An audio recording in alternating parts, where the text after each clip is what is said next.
আমরা এই রাষ্ট্রকে দেখতে চাই ভয়হীন, কেউ গুম হয়ে যাবে না।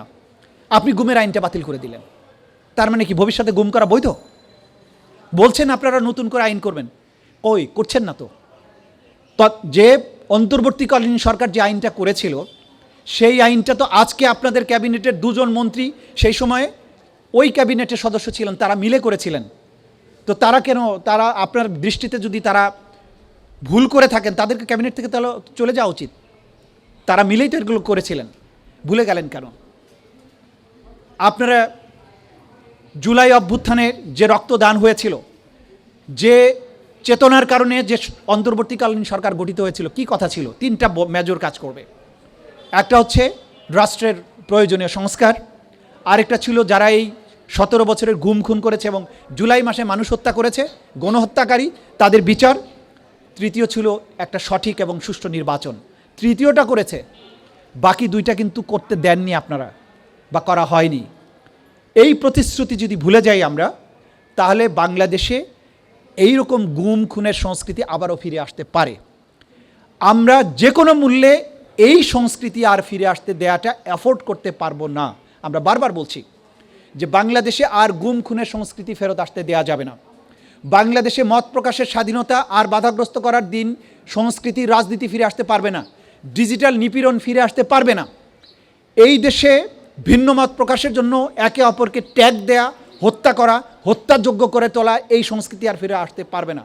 এবং সেটা যদি করতে হয় তাহলে পুরোপুরি জুলাইয়ের স্পিরিটকে ধারণ করতে হবে। কিন্তু আমরা দেখতে পাচ্ছি যে জুলাইয়ের কথা বলতে গেলেই এইটাকে ম্লান করে দেওয়ার জন্য নানান রকমের চেষ্টা করা হয়। কেউ বলে জুলাইয়ের আবেগ, কখনো বলে জুলাইয়ের ব্যবসা, কখনো বলে এই জুলাই অপ্রাসঙ্গিক। ওয়াই? জুলাই না থাকলে আপনারা যারা কথা বলছেন তারা কি কথা বলতে পারতেন? এটার অর্থ কি এইরকম যে এই জুলাই যেহেতু তরুণদের নেতৃত্বে হয়েছিল সুতরাং আমরা তাদের অবদানকে স্বীকার করি না? এটা তো হওয়া উচিত নয়। সম্মিলিতভাবে এই জাতি যে রক্তক্ষয়ী প্রচেষ্টার মধ্য দিয়ে আজকের এই পর্যায়ে এসেছে, এই তরুণদের আত্মদানকে যদি স্বীকার করা না হয়, মর্যাদা দেয়া না হয়, তাদের স্বপ্নকে বাস্তবায়ন না করা হয়, তাহলে ভবিষ্যতে এই জাতিকে রক্ষা করার জন্য কিন্তু কেউ আর বুক চিতিয়ে দাঁড়াবে না, এটা মনে রাখতে হবে। বীরদের সম্মান দিতে না পারলে বাংলাদেশে আর কোনো বীরের জন্ম হবে না। প্রতিদিন কিন্তু রাস্তায় রক্ত দেয়া যায় না। বিপুল প্রত্যাশা ছিল এই নির্বাচিত সরকারের উপরে, কিন্তু ক্রমান্বয়ে কিন্তু সেই প্রত্যাশাগুলো ফিকে হয়ে আসছে। আমরা চাই না এই জুলাই বিপ্লবের মাধ্যমে যে সরকার ক্ষমতায় এসেছে তাদের বিরুদ্ধে আমাদের কোনো কথা বলতে হোক, সেটা সরকারি দল হোক, বিরোধী দল হোক, আমরা তাদের বিরুদ্ধে কথা বলতে হোক এরকম দিন চাই না। কারণ এই সরকারটি একটা রক্তক্ষয়ী অভ্যুত্থানের প্রচেষ্টার মধ্য দিয়ে কিন্তু এসেছে।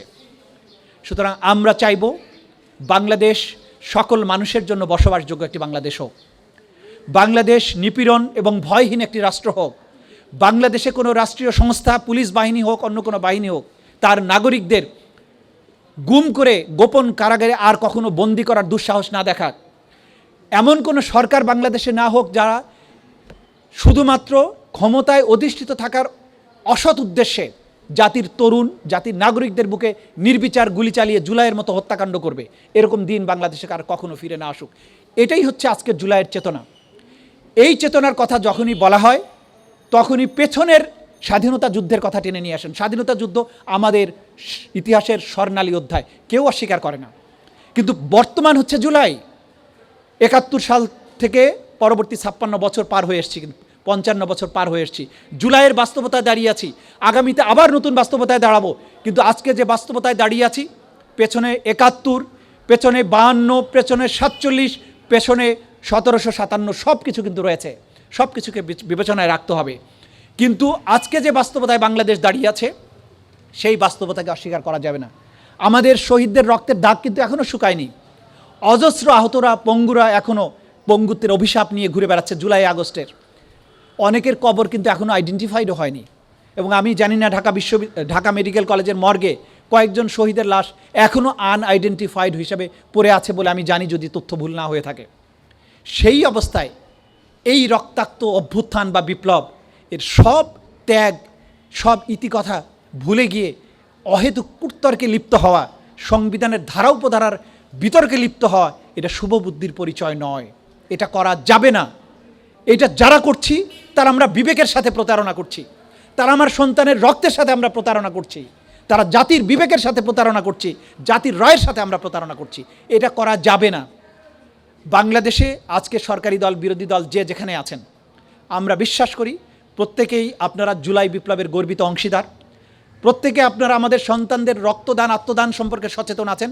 দয়া করে অহেতুক এই বিতর্কের মধ্যে যাবেন না। আসুন, যে দেশ যে বৈষম্যহীন ভয়হীন রাষ্ট্রের জন্য আমাদের ছোট ছোট সন্তানেরা জীবন দিয়েছিল, তাদের আত্মদানকে আমরা সফল করি। আমরা দ্রুত সংবিধান সংশোধনের নামে হোক, সংবিধান সংস্কার পরিষদের মাধ্যমে হোক, যে কোনো পদ্ধতিতেই হোক, যে আকাঙ্ক্ষা জুলাইয়ের ছিল তার প্রত্যেকটি আকাঙ্ক্ষা যেন বাস্তবায়ন করা হয়। আমি আশাবাদী, প্রধানমন্ত্রী স্বয়ং বলেছেন, সরকারি দলের নেতারাও বলেছেন যে জুলাই সনদের প্রত্যেকটি ধারা যেগুলো তারা সাইন করেছেন প্রত্যেকটি ধারা বাস্তবায়ন করবেন। সেটা অবিলম্বে বাস্তবায়ন শুরু হওয়া দরকার। তা না হলে জনমনে সন্দেহ এবং অবিশ্বাস তৈরি হচ্ছে, মানুষ হতাশায় ডুবে যাচ্ছে।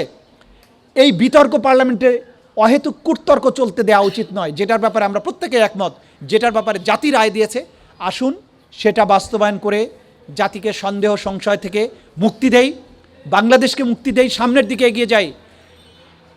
শেষ কথাটা বলতে হয় যে বর্তমান দুনিয়া সম্পর্কে চোখ বন্ধ করে থাকা যাবে না। এই যে যুদ্ধগুলো হচ্ছে, এই যুদ্ধের আগুন আমাদের ঘরেও আসতে পারে, কিন্তু কতটুকু প্রস্তুত বাংলাদেশ? গত স্বাধীনতা দিবসে, সশস্ত্র বাহিনী দিবসে সম্ভবত, বা 26শে মার্চে আমাদের জাতীয় প্যারেড গ্রাউন্ডে আমাদের সশস্ত্র বাহিনীর প্যারেড যেটা হয়েছে, আমরা দেখেছি আমাদের সমর প্রস্তুতি, আমাদের সরঞ্জামের প্রস্তুতি কী পর্যায়ে আছে। অথচ দুনিয়া বহুদূর এগিয়ে গিয়েছে। আমার সেনাবাহিনী, আমার বিমান বাহিনী, নৌবাহিনী বর্তমান আধুনিক যুগের সর্বশেষ যে মিলিটারি প্রযুক্তি সেটা দিয়ে সজ্জিত করতে হবে। আমার মাতৃভূমিকে যদি বহিঃশক্তির হাত থেকে, হুমকি থেকে, চোখ রাঙানি থেকে নিরাপদ রাখতে হয়, সেগুলো আমাকে করতে হবে। সেগুলো না করে পেছনের অহেতুক কুটতর্কের মধ্যে জাতিকে যদি লিপ্ত করে রাখা যায়, ফিউচারের কোনো স্বপ্ন দেখা, সেগুলো নিয়ে যদি আলোচনা করা না যায়, ড্রোন প্রযুক্তি, মিসাইল, বাংলাদেশে কোন ক্যাটাগরির মিসাইল থাকা উচিত, কোন ধরনের ড্রোন থাকা উচিত, এই বিতর্ক এই জায়গায় আসা উচিত। কোন ধারার কারণে জুলাই সনদ বাস্তবায়ন হওয়া উচিত নয়, কোন ধারা দিয়ে জুলাই সনদ বাস্তবায়ন করা উচিত নয়, শাহাবুদ্দিন চুপ্পুর কথা কোনটা সত্য কোনটা মিথ্যা, এই বিতর্ক নয়। বিতর্ক হওয়া উচিত আমাদের টাকার মূল্যমান ডলারের বিপরীতে কোন জায়গায় আমাকে নিতে হবে। আমাদের বিতর্ক হতে হবে তথ্য প্রযুক্তিতে আমরা কোন, আমেরিকাকে হোক, দুনিয়ার যে কোনো রাষ্ট্রকে চ্যালেঞ্জ করার জায়গায় কবে যেতে পারবো। ঢাকা বিশ্ববিদ্যালয়ে গবেষণার জন্য কোন কোন ডিপার্টমেন্ট খোলা উচিত, কত টাকা বাজেট হওয়া উচিত গবেষণার জন্য। আজকে সেই প্রাগৈতিহাসিক যুগের এক বিশ্ববিদ্যালয়ের মতো প্রাচীন যুগের সেই পদ্ধতির মধ্যে আপনি রেখেছেন। আপনি বধুর ক্যান্টিনের চেয়ার টেবিল দেখলে তো সেগুলো বোঝা যায়। এই বিশ্ববিদ্যালয়ে আমার ছাত্ররা কী নিয়ে আলোচনা করছে। গত সরকারের সময়ে বিশ্ববিদ্যালয়ের ভাইস চ্যান্সেলর মতো পদে অধিষ্ঠিত থেকে তিনি গর্ব করতেন যে এই বিশ্ববিদ্যালয়ে 10 টাকার চা, চপ এবং সিঙ্গারা পাওয়া যায়। অথচ হার্ভার্ড, এমআইটির স্টুডেন্ট এবং শিক্ষকেরা প্রতি বছরে নোবেল পুরস্কার পাচ্ছে জ্ঞান বিজ্ঞানের নতুন কিছু আবিষ্কারের জন্য। প্রাচ্যের অক্সফোর্ড বলছি ঢাকা বিশ্ববিদ্যালয় কোন যুক্তিতে? প্রতিনিয়ত ছাত্র সংঘর্ষ, প্রতিনিয়ত এখানে গণরুম, প্রতিনিয়ত রাজনৈতিক নেতাদের স্তুতি বন্দনা, কোনো গবেষণা নেই। এই রকম বিশ্ববিদ্যালয় রেখে জাতিকে সামনে এগিয়ে নেওয়া যাবে না। ঢাকা বিশ্ববিদ্যালয় আমাদের গর্বের ধন, এইটাকে আধুনিক জ্ঞান বিজ্ঞানের অস্ত্রে সুসজ্জিত করতে হবে। এখান থেকে আমাদের ছেলেরা নোবেল পাবে, এইখানকার গবেষণা সেই স্ট্যান্ডার্ডে যাবে যাতে করে প্রতি বছর না হোক 5 বছরে একটা করে নোবেল ঢাকা বিশ্ববিদ্যালয় পাবে। সেই বাংলাদেশ আমাকে গড়তে হবে। সেটা নিয়ে বিতর্ক হবে, সেটা নিয়ে আলোচনা হবে পার্লামেন্টে, এই সমস্ত বিষয় নিয়ে নয়। আসুন আমরা জাতিকে সেই পর্যায়ে নিয়ে যাই। যে বাংলাদেশ সোনার বাংলা ছিল, যে বাংলাদেশকে ইবনে বতুতা বলেছিলেন দোজখপুর নিয়ামত, নিয়ামতে পরিপূর্ণ, সেই বাংলাদেশ যেখানে ইংরেজ, ডাচ, ফরাসি তারা এই দেশের জ্ঞান বিজ্ঞান সংস্কৃতি নানান কারণে এই উপমহাদেশে এসেছে, বাংলায় এসেছে। আবার সেই বাংলা সেই সুনামে ফিরে আসুক, যেদিন বিদেশেরা ঢাকা বিশ্ববিদ্যালয়ে পড়তে আসবে তার শিক্ষার উৎকর্ষের জন্য, তার পজিশনের জন্য, সংস্কৃতির জন্য। বাংলাদেশে পড়তে আসবে বাংলাদেশের সায়েন্স টেকনোলজির উন্নতির জন্য। সেরকম একটি বাংলাদেশ আসুন আমরা গড়ি। সেটাই আমাদের জুলাই শহীদদের স্বপ্ন ছিল। সবাইকে ধন্যবাদ জানিয়ে জুলাই শহীদদের স্বপ্ন বাস্তবায়নের সাথে সবাই ঐক্যবদ্ধভাবে কাজ করার জন্য অনুরোধ জানিয়ে আমার বক্তব্য এখানে শেষ করছি। খোদা হাফেজ। বাংলাদেশ জিন্দাবাদ।